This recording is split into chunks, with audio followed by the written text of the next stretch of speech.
So hello दोस्तों, आज हम करेंगे कुछ सवाल कोऑर्डिनेट ज्योमेट्री पे जो कि डिस्टेंस फार्मूला में आता है ना? तो डिस्टेंस फार्मूला में देखेंगे तो बहुत आसान-आसान से सवाल इसमें आते हैं बच्चों, देखेंगे आप।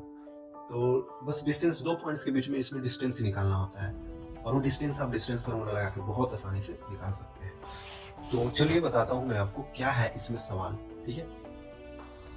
अगर आप देखें क्वेश्चन नंबर 1 क्या बोल रहा है बच्चों?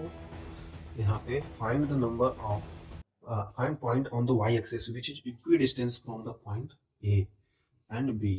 ए और बी दो पॉइंट दिया हुआ है और एक पॉइंट y एक्सिस पे है, तो वो इक्विडिस्टेंस है ए और बी से। ए और बी से वो इक्विडिस्टेंस है। इसका मतलब समझ में आया बच्चों? ए और बी से इक्विडिस्टेंस का मतलब क्या हुआ? देखिए, पहले तो मैं एक्स एक्सिस वाई एक्सिस से ड्रॉ कर लेता हूँ, ठीक है? आपको भी समझ में आएगा। ये मैंने ड्रॉ कर दिया। ये आपको ऐसे ड्रॉ करना है, ऐसे करिएगा तो आपको ज्यादा समझ में आएगा। ये एक्स होता है और ये वाई होता है, ठीक है बच्चों? अब इसके आगे क्या करना है ना कि कोई पॉइंट यहाँ पे मान लेते हैं 6,5 है, ठीक है? कोई पॉइंट यहाँ पे 6,5 है और एक पॉइंट मुझे दिया हुआ है वो है -4,3। तो बच्चों मैंने आपको तो कल बताया ही था ना कि इसमें दोनों पॉजिटिव होते हैं, प्लस प्लस आ जाता है ना? और इसमें माइनस और प्लस आ जाता है। इधर तो माइनस माइनस आता है, इधर प्लस और माइनस आता है, समझे? मैंने ये कल बताया था बच्चों। तो देखते हैं आगे। और इसमें अगला पॉइंट मुझे दिया हुआ है -4,3, तो -4,3 तो इधर ही आएगा ना बच्चों? ये है -4,3, ठीक है? और ये वाई एक्सिस है, यही तो वाई एक्सिस है बच्चों, यही तो वाई एक्सिस है। और इसी एक्सिस से कोई एक पॉइंट लेना है। Find a point on Y axis which is equi distance from point. इस पॉइंट और इस पॉइंट से यहाँ पे कोई पॉइंट है जो यहाँ से यहाँ का लेंथ एल है और यहाँ से यहाँ का भी लेंथ एल है, मतलब दोनों डिस्टेंस बराबर है, ठीक है? तो यहाँ पे कोई मुझे पॉइंट बताना है, तो ये पॉइंट कौन सा होगा बच्चों? देख लेते हैं। पॉइंट को मैं क्या मान लूँ? मान लेते हैं ये पॉइंट जो होगा, ये पी पॉइंट ये हो जाएगा। अगर वाई एक्सिस पे कोई पॉइंट है बच्चों, तो इसमें तो एक्स जीरो ही तो होगा और वाई क्या होगा? वाई को वाई ही मान लो, सिंपल। आपको एक्स वाई मानने की जरूरत नहीं है, एक्स को जीरो मानोगे ना, क्योंकि वाई एक्सिस है। वाई एक्सिस पे कोई भी पॉइंट रहेगा ऐसे, ये तो 0,0 ही होता है। तो इस पे देखिए, एक्स में जीरो गया, जीरो गया तो यहीं पे रह गया, और वाई में वाई डिस्टेंस गया ऊपर। अरे समझ में मैंने कैसे 0,y ले लिया? वाई एक्सिस पे एक्स तो होता ही नहीं है ना, वाई एक्सिस पे तो एक्स होता ही है ना, एक्स नहीं होता है ना, तो एक्स को मैंने जीरो ले लिया, ठीक है? तो अब इन दोनों के बीच का डिस्टेंस निकालना है, जो कि बराबर है। देखिए, इन दोनों के बीच का डिस्टेंस ये और ये और ये और ये दोनों मैं डिस्टेंस निकाल के इक्वेट कर दूंगा। ये डिस्टेंस डी हो गया, ये डिस्टेंस डी। देखिए, मान लेते हैं ए है और ये है बी, है ना बच्चों? तो A P equal to P B, समझे? A P equal to P B, दोनों डिस्टेंस बराबर है, तो बराबर है तो बराबर करते हैं। डिस्टेंस निकालिए बच्चों।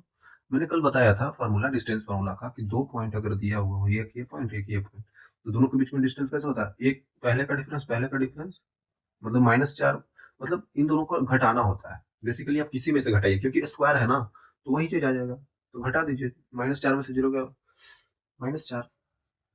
तो रूट अंडर आता था, देखिए घटाइए ना, ये x1 और ये भी x2 है, तो x2 माइनस x1 करते थे, तो कैसे भी घटाएंगे तो 4 का स्क्वायर आएगा प्लस, और इसको भी कैसे भी घटा सकते हैं, मान लेते हैं 3 माइनस वाई कर दिया, इसका स्क्वायर कर दिया, equal to P B. P B क्या है बच्चों? P B. पी बी में भी अगर घटाएंगे तो 6 का स्क्वायर ही आ जाएगा, प्लस वाई माइनस 5 का स्क्वायर ही आ जाएगा। घटाना है तो किधर से भी घटा सकते हैं, और इसलिए घटा सकते हैं क्योंकि स्क्वायर हो रहा है, स्क्वायर हो रहा है तो फाइनली माइनस भी आएगा तो प्लस कर देगा, प्लस भी आएगा तो प्लस ही कर देगा, तो कोई दिक्कत ही नहीं होगा। तो देखते हैं आगे बच्चों, आगे क्या है? तो यहाँ पे अगर रूट देखें ना, तो दोनों में रूट है। अगर इधर भी रूट है या इधर भी रूट है, तो रूट रूट तो ऐसे भी हट जाएगा, दोनों तरफ स्क्वायर करेंगे तो उसको हम हटा ही देते हैं। ये आ जाएगा नीचे 16 प्लस 3 - y का होल स्क्वायर, ए प्लस बी और ए माइनस बी का होल स्क्वायर, तो आई थिंक आप जानते होंगे। नहीं जानते हैं तो मैं बता देता हूँ। देखिए, ए प्लस बी का होल स्क्वायर क्या होता है, A square plus B square plus 2ab, और a माइनस बी का होल स्क्वायर क्या होता है बच्चों, ये होता है A square plus B square minus का 2ab। ये आपको याद होना चाहिए, है ना बच्चों, ये आपको याद होना चाहिए, सिंपल है। ठीक है, ठीक है, आई थिंक आपको याद होगा भी। तो 3 माइनस वाई का होल स्क्वायर क्या होता है, 3 3 9, A square plus B square minus का 6y आ जाएगा। फार्मूला आप लगा के देख सकते हैं, मैं इसे डायरेक्ट लिख दिया। और इधर करेंगे 6 का square 36 plus Y square plus 25 minus 10y। इसको आप एक्सपेंड करिएगा ना तो यही आएगा इधर इतना। ठीक है, तो देखिए अगर इक्वल टू के इधर भी वही है उधर भी वही है, तो अगर आप यहाँ पे कैलकुलेशन खुद से भी कर सकते हैं बच्चों। देखिए 16 9 25 हो गया प्लस वाई स्क्वायर माइनस का 6y बराबर 36 plus 25 plus Y square minus का 10y। तो देख सकते हैं यहाँ पे कि 25 प्लस वाई स्क्वायर इधर भी है, 25 प्लस वाई स्क्वायर इधर भी है, तो ये दोनों ही उड़ गया। तो हमारे पास बचा क्या, फिर हमारे पास बचा minus 6y equal to 36 plus, sorry minus है ना बच्चों, माइनस 10y।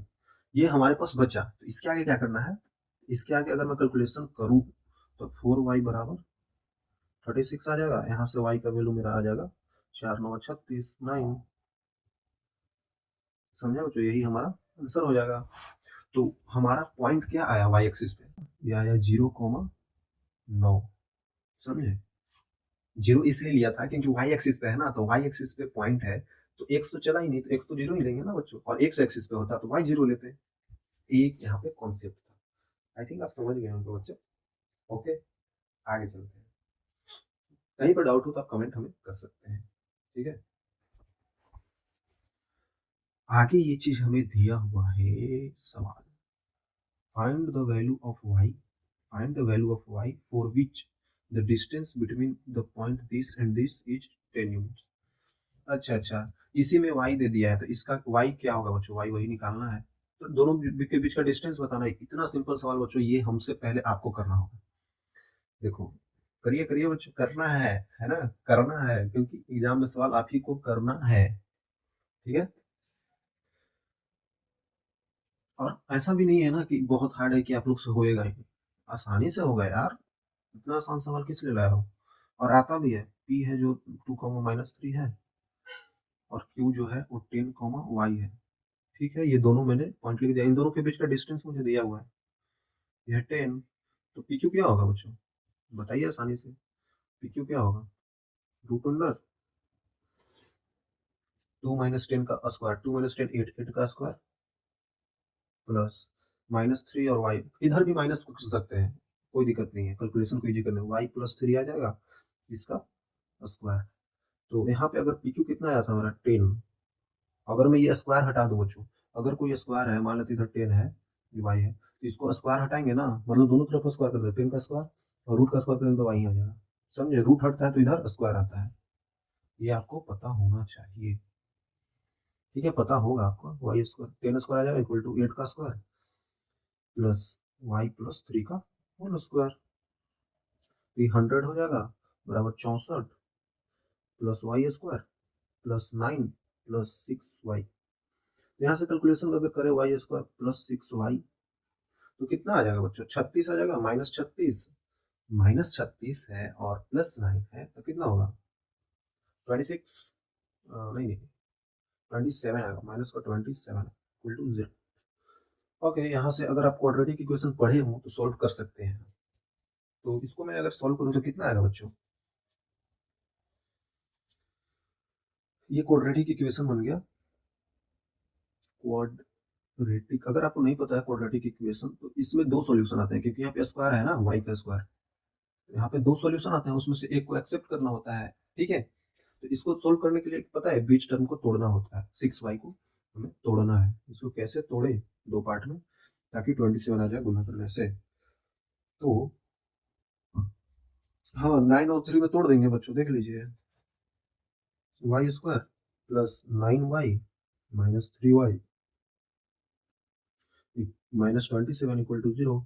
देख सकते हैं। अगर 9 और 9 में से 3 जाएगा तो 6y ही तो बचेगा। मतलब कुछ यहाँ पे ऐसा करना है कि इसको कैलकुलेशन करने से यही आ जाए और इसको गुणा करने से 9 तिया 27 माइनस 27 है ना, ऐसा कुछ हमें करना होता है। तो ठीक है, यहाँ पे कॉमन आ जाता है y इंटू वाई प्लस 9 और यहाँ पे -3 कॉमन लेंगे तो y प्लस 9 यहाँ पे भी आ जाएगा इक्वल टू 0।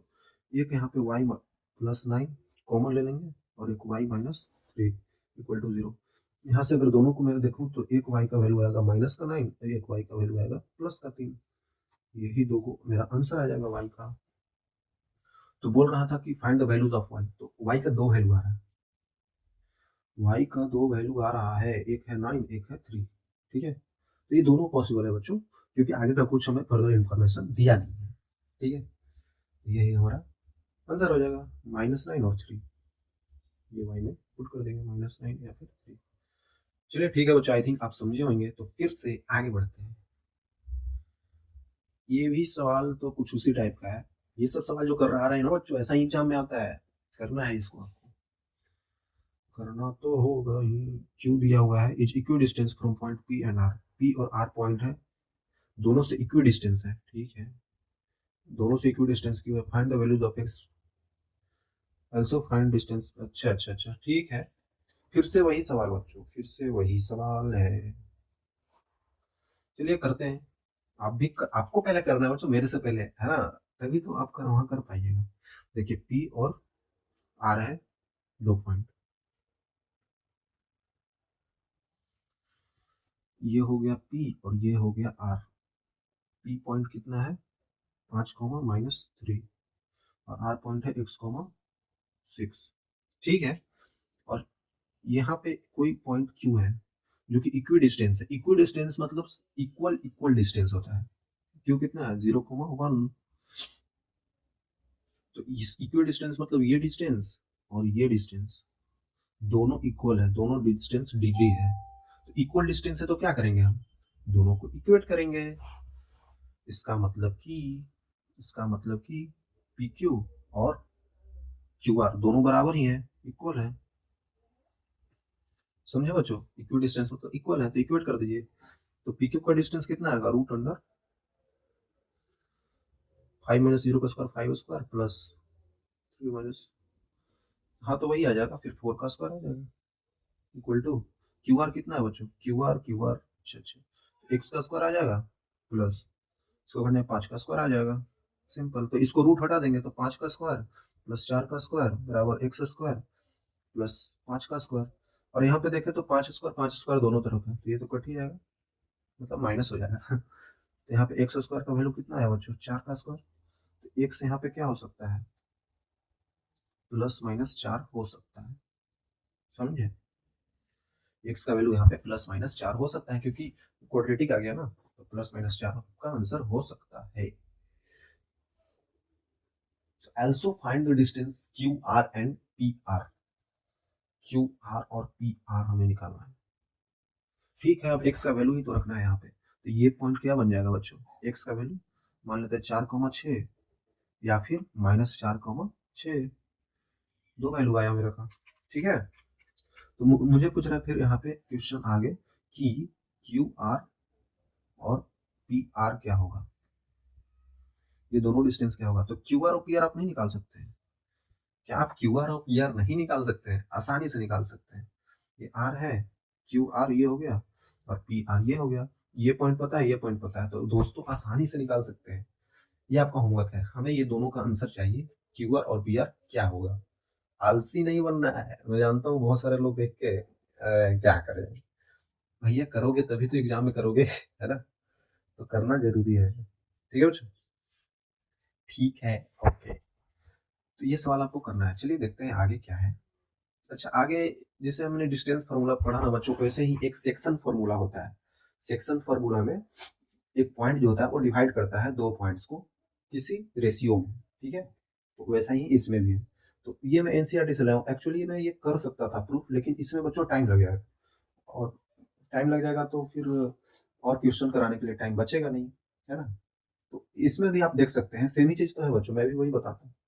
तो यहाँ पे मैं क्या करता हूँ, एनसीईआरटी का एक पिक्चर लाया हूँ जिसमें ग्राफ में दिया हुआ है, मुझे एक लाइन ड्रॉ कर दिया, और स्ट्रेट लाइन वहां से ड्रॉ कर दिया, ये ट्राइंगल बना दिया। तो बेसिकली काम यहाँ पे इस ट्राइंगल का है, इस ट्राइंगल का और इस ट्राइंगल का। तो इन दोनों कॉन्ग्रुएंट ट्राइंगल हो गया, क्योंकि ये एंगल बराबर हो गया और ये 90 था ही पहले से, तो इक्वल एंगल हो गया। तो कॉन्ग्रुएंट ट्राइंगल से हम इसको प्रूफ कर सकते हैं। ठीक है बच्चों, यहाँ से कर देते हैं। तो A Q by P C, देखिए A Q by P C equal to A P by P B, A P by P B, ठीक है।